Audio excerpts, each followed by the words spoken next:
Tout savoir du monde du travail au Grand-Duché de Luxembourg avec Laurent Chapelle. Bonjour à tous les travailleurs dans cette 264e chronique préparée par notre rédactrice en chef de la semaine, Ebru Akugul de la HR Academy.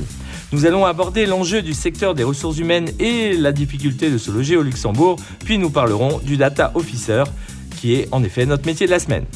Le mode d'emploi avec RH Expert. 280 000 sera le nombre de la semaine. En effet, 280 000 travailleurs habitent au Grand-Duché contre 220 000 expatriés qu'on appelle chez nous les frontaliers. Le total représentant 500 000 travailleurs. Le problème, c'est que dans cette proportion de non-résidents, elle augmente année après année à cause du prix des logements marqué par une hausse à hauteur de 2 chiffres ces dernières années. La hausse de l'achat de maisons ou de location se voit une nouvelle fois augmenter au second semestre de 2022 d'un pourcentage de 11,5% par rapport au trimestre précédent.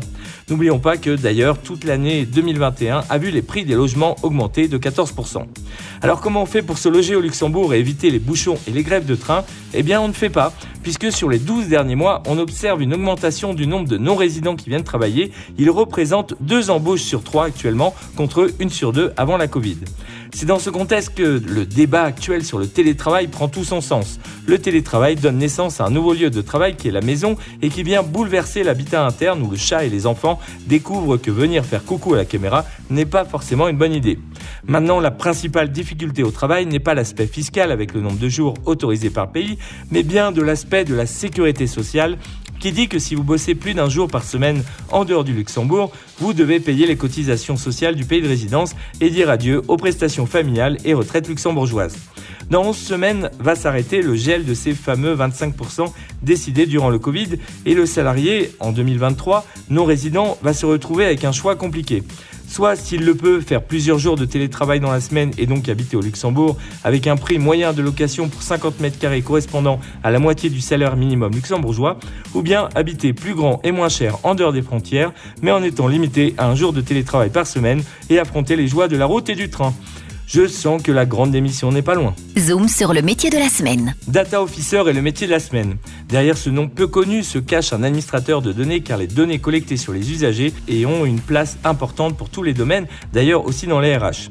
Il intervient directement dans les systèmes pour gérer les données attendues et les rendre disponibles dans les délais requis.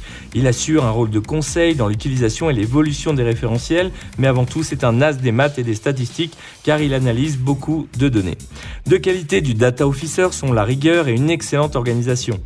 En effet, il traite des données à caractère sensible avec une forte valeur pour la valeur stratégique et financière de son entreprise. Par exemple, le Data RH est l'un des moyens qui permet la compréhension du fonctionnement de l'entreprise. Il ne faut surtout pas croire que ces données remplacent les salariés, mais elles servent à soutenir, à booster dans les fonctions ceux qui travaillent et les organisations. Nécessitant plusieurs années de formation, Bac+5, Bac+6, le Data Officer a poursuivi généralement ses études en école d'ingénieur. À noter que le diplôme n'est pas l'unique prérequis, des années d'expertise peuvent amener à pourvoir ce poste.